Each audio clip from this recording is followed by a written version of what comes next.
नमस्कार दोस्तों, एक बार फिर से स्वागत है आपका आपके YouTube चैनल ग्लोकल नॉलेज में। वीडियो शुरू करने पहले आपसे निवेदन है कि चैनल को सब्सक्राइब कर दें, वीडियो को लाइक कर दें, शेयर कर दें। ये क्वेश्चन है विज्ञान के, जो कि NMMS परीक्षा में आएंगे और जो पिछले साल में जो एग्ज़ाम हुए हैं उन परीक्षा में पहले ये क्वेश्चन आ भी चुके हैं। तो वीडियो को ध्यान से देखेंगे, हो सकता है कि इनमें से कुछ क्वेश्चन जो हैं आपके आने वाले एग्ज़ाम में आ सकता है। देखते हैं पहला क्वेश्चन कौन सा है। पहला क्वेश्चन है कोशिका का ऊर्जा गृह। कोशिका का ऊर्जा गृह क्या है? तो कोशिका का ऊर्जा गृह है माइटोकॉन्ड्रिया। माइटोकॉन्ड्रिया को कोशिका का ऊर्जा गृह कहा जाता है, ऊर्जा घर कहा जाता है। ठीक, नेक्स्ट क्वेश्चन देखते हैं। द्विसंकर क्रॉस में प्राप्त अनुपात है। तो द्विसंकर क्रॉस में अनुपात कौन सा प्राप्त होता है? तो द्विसंकर क्रॉस में 9:3:3:1 का अनुपात प्राप्त होता है। इसको याद करना होगा आप लोगों को। ठीक है, नेक्स्ट क्वेश्चन चलते हैं। निम्नलिखित में से कौन सा सूक्ष्म जीव मित्रवत है? आप लोगों को पता होगा सूक्ष्म जीव दो तरह के होते हैं, एक मित्रवत, एक दुश्मन जो बॉडी के लिए हार्म करते हैं, और एक जो है बॉडी को प्रोटेक्ट करते हैं या फ़ायदा देते हैं किसी तरह से। या कुछ सूक्ष्म जीव होते हैं जो किसी पदार्थ में पाए जाते हैं, वो हमारे लिए फ़ायदेमंद होते हैं, और कुछ सूक्ष्म जीव नुकसान देते हैं। ठीक, तो ऐसे मित्रवत सूक्ष्म जीव कौन से हैं? तो आपका लैक्टोबैसिलस है, ये जो है पाया जाता है दूध से दही जब हम बनाते हैं तो उसमें पाया जाता है लैक्टोबैसिलस। ठीक, नाइट्रोजन स्थिरीकरण, ये भी इम्पॉर्टेंट है, दोनों इम्पॉर्टेंट है। नाइट्रोजन स्थिरीकरण से फसलों में जो है, अरहर की फसल की जड़ों में जो है ऐसे जीवाणु पाए जाते हैं जो कि हमारे नाइट्रोजन को वायुमंडल से लेकर खेतों में मिलाते हैं। तो इस तरह से ए और बी दोनों सही होगा। तो हमारा उत्तर ए या बी नहीं होगा, बल्कि कौन सा होगा? Option number C. अगला देखते हैं, रेड डाटा बुक क्या है? तो रेड डाटा बुक किस चीज़ के लिए है, क्या है? तो रेड डाटा बुक में क्या होता है, इसमें जो है ऐसे जंगली जीवों को, ऐसे जीव जंतुओं को रखा जाता है, वनस्पति को रखा जाता है जो अब ख़त्म होने की कगार पे हैं या जो ख़त्म हो चुके हैं। ठीक, तो जो लुप्त होने की अवस्था में आ गए हैं, ऐसे जंतु और वनस्पतियों की सूची किसमें होती है? Red data book. तो ऐसे कई तरह के डाटा बुक होते हैं, red data book, green data book. ठीक, तो रेड डाटा बुक में लुप्त प्राय, जो लुप्त होने वाले हैं ऐसे जीव और वनस्पति होते हैं। अगला प्रश्न देखते हैं, निम्नलिखित में से कौन अपुष्पी पौधे का उदाहरण है? निम्नलिखित में से कौन सा अपुष्पी पौधे का उदाहरण है? तो आम, अंजीर, कटहल, ये पुष्पी पौधे का उदाहरण है। और मांस क्या है? ये एक पौधे का नाम है, माश। तो ये जो है अपुष्पी पौधे का उदाहरण है। अगले प्रश्न पे चलते हैं, नींबू और कैंकर रोग किस सूक्ष्म जीव द्वारा होता है? तो नींबू और कैंकर रोग अपना जीवाणुओं द्वारा होता है।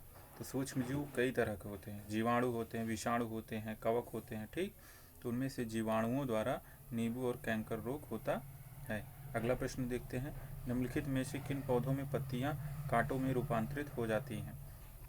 तो आप लोग जानते हैं बहुत सारे पौधे ऐसे होते हैं जिनमें पत्तियां जो है कांटों में रूपांतरित हो जाती हैं। और ऐसा क्यों होता है? ऐसा इसलिए होता है जिससे इन पौधों का वाष्पोत्सर्जन कम से कम हो। तो ऐसे पौधे मरुस्थल में पाए जाते हैं। ठीक, कैक्टस हो गया और नागफनी हो गया, इनकी पत्तियां कांटों में बदल जाती हैं जिससे इनका वाष्पोत्सर्जन कम होता है, क्योंकि मरुस्थल में पानी की कमी पाई जाती है। ठीक, अगला प्रश्न देखते हैं, प्रतिजैविक दवा क्लोरोरेलिन बनाई जाती है, किससे बनाई जाती है प्रतिजैविक दवा क्लोरोरेनिन? तो शैवाल से बनाई जाती है। किससे? शैवाल से, कवक से नहीं, जीवाणु से नहीं, विषाणु से नहीं। किससे बनाई जाती है क्लोरोरेनिन? शैवाल से। नेक्स्ट देखते हैं, निम्नलिखित में से कौन केवल पादप कोशिका में पाया जाता है? यानी इनमें से कौन सा है ABCD में से जो केवल पेड़ पौधों की कोशिका में पाया जाता है, जीव जंतुओं में नहीं पाया जाता है? तो प्लास्टिड होता है जो कि केवल पौधों में पाया जाता है। माइटोकॉन्ड्रिया पौधों और जीव जंतु दोनों में पाया जाता है, राइबोसोम भी दोनों में, और गाल्जी बॉडी भी दोनों में पाया जाता है। तो नेक्स्ट देखते हैं, केचुआ में श्वसन किसके द्वारा होता है? तो केचुआ में श्वसन किसके द्वारा होता है? केचुआ में श्वसन त्वचा द्वारा होता है। तो केचुआ में फेफड़ा नहीं होता है, क्लोम द्वारा तो नहीं होता है, श्वास रंध्र द्वारा नहीं। तो केचुए सांस किससे लेते हैं? केचुए सांस जो है त्वचा से लेते हैं। अपना अगला क्वेश्चन देखते हैं, इनमें से किस पोषक तत्व से सबसे अधिक ऊर्जा मिलती है? तो किस पोषक तत्व से सबसे अधिक ऊर्जा मिलती है? तो वसा से। वसा को फैट भी कहते हैं, ठीक। फैट से जो है सबसे अधिक हमको ऊर्जा प्राप्त होती है। अगला क्वेश्चन देखते हैं कौन सा है, निम्नलिखित किसी खाद्य पदार्थ में वसा के परीक्षण के लिए किस रासायनिक विलयन की आवश्यकता होती है? अगर किसी खाद्य पदार्थ खाने की चीज़ों में वसा का परीक्षण करना है तो हमको किस विलयन की आवश्यकता होगी? हमको आयोडीन की विलयन की आवश्यकता होगी, यानी नमक मिलाकर हम उसका परीक्षण कर सकते हैं। अगला क्वेश्चन देखते हैं, क्वेश्चन नंबर 103, ठीक। क्या है? तो क्वेश्चन नंबर 103, प्राकृतिक चयनवाद किसने प्रतिपादित किया? यानी प्राकृतिक चयनवाद किसने शुरू किया? यानी कि जो भी जीव जो हैं प्रकृति में बचेंगे, जो उसमें संघर्ष कर पाएंगे बचेंगे, ऐसा किसने बताया? किस वैज्ञानिक ने? तो ऐसा डार्विन ने कहा। किसने? डार्विन ने, ठीक। इसको ध्यान देंगे। अगला क्वेश्चन बहुत इंपॉर्टेंट क्वेश्चन है ये, प्राकृतिक चयनवाद। निम्नलिखित में से कौन सी वास्तविक मछली है? यानी कौन वास्तव रूप में इसमें से मछली है? क्रे फिश है कि जेली फिश है कि कटल फिश है? तो ये तीनों नहीं है, क्रे, जेली और कटल फिश। फ्लाइंग फिश वास्तव में एक मछली है। अगला क्वेश्चन देते हैं, निम्नलिखित में से कौन से जंतु अंडे देते हैं? तो दो तरह के जीव होते हैं, एक अंडे देने वाले, एक बच्चे देने वाले। तो इनमें से पूछ रहा है कि कौन सा जीव ऐसा है जो अंडा देता है? तो ये प्लेटिपस है जो अंडे देने वाला जीव है। बाकी ये सब पेंगोलिन, मोनगूज और ओपोसम जो है ये बच्चे देने वाले जीव हैं। नेक्स्ट क्वेश्चन देखते हैं, निम्नलिखित में से कौन उत्सर्जी अंग नहीं है? तो आप लोग जानते हैं कि शरीर में जो अपशिष्ट पदार्थ होते हैं उनको निकालने के लिए शरीर में बहुत तरह के उत्सर्जी अंग होते हैं। जैसे त्वचा से हमारा पसीना निकल जाता है, बॉडी में और अंग होते हैं जिससे हमारा उत्सर्जन होता है, जिससे हमारे मल मूत्र जो है हमारे शरीर का बाहर निकल जाता है। तो इसमें से कौन सा नहीं है उत्सर्जी अंग? तो चारों में से कोई एक ऐसा है जो उत्सर्जी अंग नहीं है। तो वृक्क उत्सर्जी अंग है, यकृत भी उत्सर्जी अंग है, प्लीहा भी है। तो फेफड़ा उत्सर्जी अंग नहीं है। फेफड़ा किस काम में आता है? श्वसन की क्रिया में सहायक होता है। अगला क्वेश्चन देखते हैं, किस जंतु में स्पर्शक भोजन ग्रहण करने में सहायक होते हैं? यानी कौन से जंतु में स्पर्शक जो होते हैं वो भोजन लेने में उसकी सहायता करते हैं? तो इसका ऑप्शन है हाइड्रा। हाइड्रा का जो है स्पर्शक जो है भोजन ग्रहण करने में सहायक होता है, ठीक। अगला चलते हैं, पैरामीशियम में चलन अंग होते हैं। पैरामीशियम में चलन अंग होते हैं, कौन से चलन अंग होते हैं? ए या बी या सी या डी? तो पैरामीशियम में सीलिया चलन अंग होते हैं। कौन से चलन अंग? सीलिया चलन अंग, ठीक। ध्यान देंगे, सीलिया चलन अंग। अगला क्वेश्चन देखते हैं, इनमें से क्या मानव का अवशेषी अंग है? कौन सी चीज़ है जो मानव का अवशेषी अंग है? कर्ण पेशियाँ, छोटी गर्दन, पश्चपाद या वायु कोश? तो इनमें से कर्ण पेशियाँ जो हैं, जो कान के बाहरी जो छल्ले बने हुए हैं, ये क्या हैं? अवशेषी अंग है, जिनका कोई उपयोग नहीं होता। ऐसे अंगों को जो है अवशेषी अंग कहते हैं। अगला क्वेश्चन देखते हैं, निम्नलिखित में से कौन सा एक अनवीकरणीय ऊर्जा का स्रोत उदाहरण है? अनवीकरणीय, नवीकरणीय नहीं, अनवीकरणीय। कौन सा? बहते हुए जल में समाहित ऊर्जा, सौर ऊर्जा, पवन ऊर्जा, ये सब नवीकरणीय ऊर्जा के साधन है, यानी इनको हम पैदा कर सकते हैं। लेकिन जीवाश्म ईंधन से जो ऊर्जा हमको मिलती है वो कौन सी ऊर्जा है? वो अनवीकरणीय ऊर्जा का साधन है। अगला क्वेश्चन देखते हैं, निम्नलिखित में से कौन ध्वनि के तारत्व से संबंधित है? इनमें से कौन सा ध्वनि के तारत्व से संबंधित है? आयाम संबंधित है कि तीव्रता संबंधित है, या आवृत्ति संबंधित है, या आयाम व तीव्रता दोनों संबंधित है? तो ध्वनि का तारत्व जो है आवृत्ति से संबंधित होता है। किससे संबंधित होता है? ध्वनि का तारत्व जो है आवृत्ति से संबंधित होता है। अगला क्वेश्चन देखते हैं, प्रकाश को अपने घटक रंगों में विभक्त होने की घटना को क्या कहते हैं? प्रकाश जो है उसमें 7 रंग होते हैं, कभी कभी सातों रंग आप देखते हैं होंगे बढ़ जाते होंगे, जैसे इंद्रधनुष के रूप में भी बढ़ता है। तो ऐसा जो है क्यों होता है? तो ये इस घटना को क्या कहते हैं? इसको कहते हैं विक्षेपण। यानी प्रकाश जो अपने कई सारे रंगों में बढ़ जाता है, 7 रंगों में बढ़ जाता है, इस प्रक्रिया को क्या कहते हैं? इस प्रक्रिया को विक्षेपण कहते हैं। परावर्तन कब कहते हैं? परावर्तन कहते हैं जब प्रकाश किसी सतह से टकराकर वापस लौट जाता है, तो इसको परावर्तन कहते हैं, ठीक। पार्श्व परिवर्तन यानी उल्टा दिखने लगे जब। नियमित परावर्तन ये सदैव होने वाला परावर्तन है, ठीक है, जो कंटिन्यू होता रहे, ठीक। अगला देखते हैं, अगला क्वेश्चन, किसी पृष्ठ के प्रति एकांक क्षेत्रफल पर लगने वाले बल को क्या कहते हैं? किसी पृष्ठ, कोई पृष्ठ है, उसके एक क्षेत्रफल पर, एक फिक्स क्षेत्रफल पर लगने वाला जो बल है उसको क्या कहते हैं? संपूर्ण पृष्ठ पर नहीं, किसी एक क्षेत्र पर, एकांक, किसी इकाई क्षेत्र पर जो बल लगता है उसको क्या कहते हैं? उसको कहते हैं दाब। गुरुत्वाकर्षण नहीं कहते हैं, घर्षण भी नहीं कहते हैं, संपूर्ण पृष्ठ पर लगता है, पेशी बल भी नहीं कहते हैं। कहते क्या है इसको? प्रति एकांक क्षेत्रफल पर लगने वाले बल को दाब कहते हैं। अपना अगला प्रश्न देखते हैं। एक कथन दिया हुआ है, दो कथन है इसमें, ठीक। क्वेश्चन में दो कथन दिए हुए हैं और इन दोनों कथनों में पूछा है कि कौन सा विकल्प इस कथन, दोनों कथनों के लिए कौन सा विकल्प सही है। तो ऐसा क्वेश्चन एग्जाम में बहुत बार आता है कि एक स्वतंत्र आवेश का अस्तित्व होता है। अब होता है या नहीं कि ये विकल्प में हमको बताना है। फिर दूसरा क्वेश्चन है स्वतंत्र चुंबकीय ध्रुव का अस्तित्व नहीं होता है। तो इन दोनों में से कौन सा कथन सही है? तो एक और दोनों, ये दोनों कथन जो है सही है। एक स्वतंत्र आवेश का भी अस्तित्व होता है, यानी पॉजिटिव चार्ज अकेले रह सकता है, नेगेटिव चार्ज भी अकेले रह सकता है, और स्वतंत्र चुंबकीय ध्रुव का अस्तित्व नहीं होता है। कभी भी चुंबकीय ध्रुव अकेले नहीं हो सकती, जब भी होगा तो उसमें नॉर्थ और साउथ पोल दोनों होगा, यानी उत्तरी और दक्षिणी ध्रुव किसी चुंबक में दोनों होते हैं। कभी भी कोई ऐसा भी चुंबक नहीं है जो केवल नॉर्थ पोल हो, दोनों तरफ या किसी एक तरफ। जब भी होगा नॉर्थ और साउथ पोल दोनों होगा, कोई भी चुंबक हो किसी भी तरह का। अगला क्वेश्चन देखते हैं। नेक्स्ट क्वेश्चन है 115। यदि धारा मापी अमीटर तथा वोल्ट मीटर, ये तीनों अलग अलग यंत्र हैं, धारा मापने के काम आता है। अमीटर, एम्पियर, वोल्ट मीटर किसी विद्युत सामग्री का वोल्ट मीटर नापने के काम आता है। कि प्रतिरोध क्रमशः x1, x2 तथा x3 हो तो कौन सी घटना होगी? तो ये होगी ऑप्शन नंबर सी, यानी x2 उससे फिर बड़ा होगा x1, यानी अमीटर सबसे छोटा, फिर उससे बड़ा होगा धारा मापी, फिर उससे बड़ा होगा सबसे बड़ा अंत में वोल्ट मीटर। ठीक है, प्रतिरोध क्रमशः इतने होंगे, यानी अमीटर में प्रतिरोध सबसे कम, फिर धारा मापी में उससे ज़्यादा, और अंत में वोल्ट मीटर में प्रतिरोध सबसे अधिक होता है। ठीक, अपना अगला प्रश्न देखते हैं। यदि 1 मील बराबर 8/5 किलोमीटर हो तो 1 मील प्रति घंटा का मान कितना होगा? ठीक, 8/5। अब ये दिया है किलोमीटर में और ये दिया है मीटर प्रति सेकंड में, तो किलोमीटर को मीटर प्रति सेकंड में करना है। ठीक, तो अब इसके लिए क्या करेंगे? बहुत सिंपल क्वेश्चन है। अब इसमें हमको इस इक्वेशन को ध्यान नहीं देना है, इसमें हम 1 मील पर आवर को जो है इसका मान बताना है, वो भी किसमें? मीटर प्रति सेकंड में। तो हमको ये जानना होगा यहाँ कि 1 मील में कितना होता है? 1 मील में 1.6 किलोमीटर होता है। ठीक ठीक, और दूसरा क्या? घंटे को बदलना है, तो ठीक मील को पहले बदल देते हैं मीटर में। तो 1 मील में 1.6 किलोमीटर, तो 1.6 किलोमीटर को अगर मीटर में बदलेंगे तो कितना हो जाएगा? तो मीटर में बदलेंगे तो 1000 से गुणा करेंगे और अपान कितना कर देंगे? अपान कर देंगे 1 आवर को, और 1 घंटा होता है इस कितने मिनट? 60 मिनट। अब इसको सेकंड में बनाना है। पूरे घंटे को कितने, 1 घंटे में कितने सेकंड होंगे? तो 60 गुणे 60। 1 मिनट में 1 घंटे में 60 मिनट और 1 मिनट में कितने सेकंड?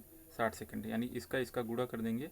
अब इसको कैंसिल कर देंगे, 0 0 से कैंसिल कर देंगे, ये हो जाएगा 16/36। अब जब इसको सॉल्व करेंगे 16/36 को काट देंगे, 4 से काट देते हैं तो आ जाएगा कितना? 4 चौके 16 और 4 9 36, यानी आपका ऑप्शन कितना? बी ऑप्शन ये सही होगा। इस इक्वेशन से तो कोई लेना देना ही नहीं है, केवल इसी को सॉल्व कर देना है और ये हमको जानते रहना है कि 1 मील में कितना होता है। एग्जैक्ट देखेंगे तो 1.61 किलोमीटर होता है। ठीक, और घंटे को बदल देना है सेकेंड में, तो 1 घंटे में 60 मिनट और 1 मिनट में 60 सेकेंड, तो इसलिए 60 गुणे 60 कर दिए। ठीक, ओके, नेक्स्ट क्वेश्चन पर चलते हैं। हर्ट्ज का मात्रक है, तो हर्ट्ज का मात्रक कौन सा है? हर्ट्ज जो है, हर्ट्ज मात्रक किसका है? सॉरी, हर्ट्ज मात्रक है आवृत्ति का। आवृत्ति को किस में नापते हैं? हर्ट्ज में नापते हैं। और हमको ये जानते रहना है कि 20 हर्ट्ज से लेकर 20,000 हर्ट्ज तक ही जो है इंसान जो है ध्वनि को सुन सकता है। उसके ऊपर की अगर ध्वनि है या उसके नीचे की ध्वनि है तो हमको क्या होगा? हमको सुनाई नहीं देगी। अगला क्वेश्चन देखते हैं। धूप के चश्मों के कांच को अस्थायी रंग प्रदान करने वाला यौगिक कौन है? तो जो धूप का चश्मा है अलग अलग कलर का होता है, ब्लैक, ब्लू, रेड, अलग अलग तरह के होते हैं, खास करके ब्लैक होते हैं। तो ये जो अस्थायी रंग उसका है, वो जो कलर्ड है, एकदम पारदर्शी नहीं है, आर पार नहीं दिखाई दे रहा है, तो ऐसा किस यौगिक के कारण हो रहा है? तो ऐसा जो है सीरियम ऑक्साइड के कारण हो रहा है। किसके कारण हो रहा है? Cerium oxide. और सीरियम ऑक्साइड का सूत्र देखेंगे तो CeO2 होता है, या CeO2 भी लिखा रहेगा तो ये भी सही होगा, और अगर पूरा लिखा रहता है कि सीरियम ऑक्साइड तो भी यह सही होगा। अच्छा, ये फ़ायदे क्या करता है, तो इसका सीरियम ऑक्साइड क्या करता है कि जो सूर्य की रोशनी से पराबैंगनी किरण जो आ रही हैं वो आँखों तक न पहुँचे, और वो उन पराबैंगनी किरणों को क्या करता है, शोषित कर लेता है। ठीक है, अगला क्वेश्चन देखते हैं। अगला क्वेश्चन है, जल में ऑक्सीजन की संयोजकता कितनी होती है। तो जल में ऑक्सीजन की संयोजकता 1 होती है, 2 होती है कि 3 होती है, 4 होती है। आप जानते हैं H2O ऑक्सीजन का, सॉरी, जल का सूत्र है क्या, H2O। अब इसमें ऑक्सीजन जो है कितना है, ऑक्सीजन कितना भाग है, तो ऑक्सीजन जो है H2 हाइड्रोजन का 1 भाग और ऑक्सीजन जो है अकेले 2 भाग के बराबर है। ठीक, यहाँ ऑक्सीजन की संयोजकता कितनी होगी, ऑक्सीजन की संयोजकता, इसको कंफ्यूज नहीं होना है, यहाँ ऑक्सीजन की संयोजकता जो है 2 होगी। अकेले है इससे लेना देना नहीं है, O1 तो एक 1 टाइम है, लेकिन क्योंकि यह 2 हाइड्रोजन के बराबर है इसलिए इसकी संयोजकता कितनी होगी, 2 होगी। सल्फाइड किसका अयस्क है, अगला क्वेश्चन देखते हैं, सल्फाइड किसका अयस्क है। ठीक, तो बहुत सारे अयस्क होते हैं, लोहे के अयस्क, एल्युमिनियम के अयस्क, बहुत सारे अयस्क होते हैं। ठीक, तो उन सल्फाइड किसका अयस्क है, तो सल्फाइड जो है चांदी का अयस्क है। ठीक है, अर्जेंटाइट क्या होगा, चांदी को अर्जेंटम भी कहते हैं, Ag, चांदी का सूत्र क्या है Ag, इसको अर्जेंटम भी कहते हैं। चांदी का अयस्क है सल्फाइड, और ये किस में पाया जाता है, ये पाया जाता है अर्जेंटाइड सल्फाइड Ag2S में। ठीक, अगला क्वेश्चन देखते हैं, हेमेटाइट लोहे में नहीं पाया जाता, बॉक्साइड में भी नहीं और जिप्सम में भी नहीं।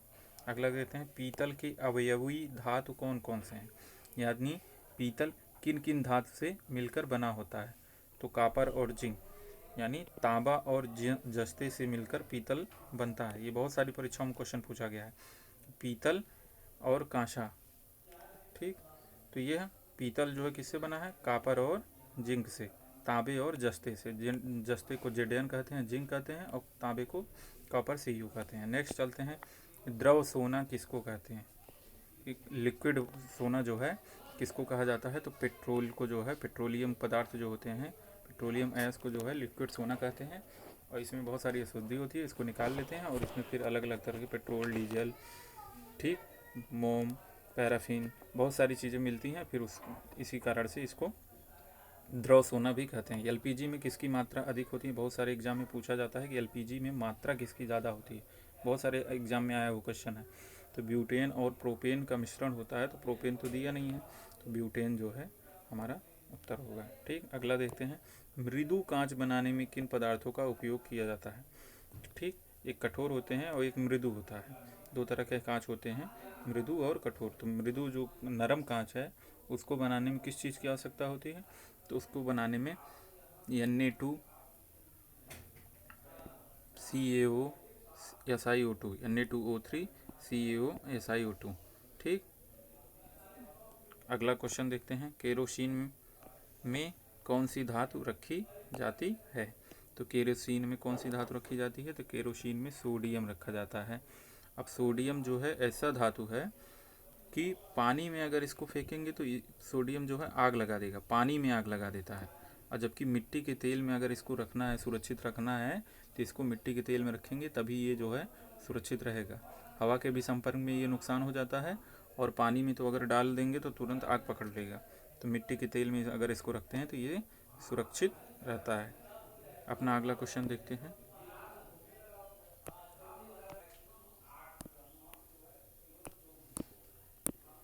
इस तरह से हमारे जो है 35 क्वेश्चन समाप्त हुए। ये क्वेश्चन जो है पिछली बार की परीक्षा में आए हुए हैं विज्ञान के। ठीक, तो इसलिए इनको सावधानी से देखेंगे, और इन क्वेश्चन को हल करने के पहले, इन प्रश्नों को हल करने के पहले जो है हम जो है सावधानी पूर्वक इनको देखेंगे, और जब भी परीक्षा में आएगा तो उसको जो है तुरंत हम उसको हल नहीं करने लगेंगे, पहले उसको ध्यान से पढ़ेंगे, प्रश्नों को, उसके ऑप्शन को पढ़ेंगे, इसके बाद उत्तर देंगे। यहाँ आपको 2 प्रश्न हम दे दिए जा रहे हैं जिसका उत्तर आप लोग कमेंट बॉक्स में करेंगे। ठीक, सबसे पहला है कि हर्ट्ज किसका मात्रक है। अभी आप लोगों ने पढ़ा हर्ट्ज के बारे में, तो हर्ट्ज मात्रक किसका है, अभी आप लोगों ने पढ़ा होगा। हर्ट्ज किसका मात्रक है ये आपको बताना है। जिसका मात्रक होगा वो कमेंट बॉक्स में उत्तर दे देना है। और अगला क्वेश्चन आपका है, पीतल के अवयवी धातु कौन से हैं, यानी पीतल किन दो धातुओं से मिलकर बना है। ये क्वेश्चन, दोनों क्वेश्चन बहुत ही इंपॉर्टेंट है, तो इसका उत्तर कमेंट बॉक्स में आप लोग ज़रूर लिखेंगे। और अगर कोई किसी नए टॉपिक पे आपको वीडियो चाहिए तो ज़रूर उसके लिए कमेंट करेंगे। नए टॉपिक पे वीडियो जल्दी ही लाएंगे। इस बार वीडियो बनाने में देर हो गया तो आप लोग सावधानी से वीडियो को देखेंगे। जल्दी ही अगला वीडियो आएगा। नमस्कार।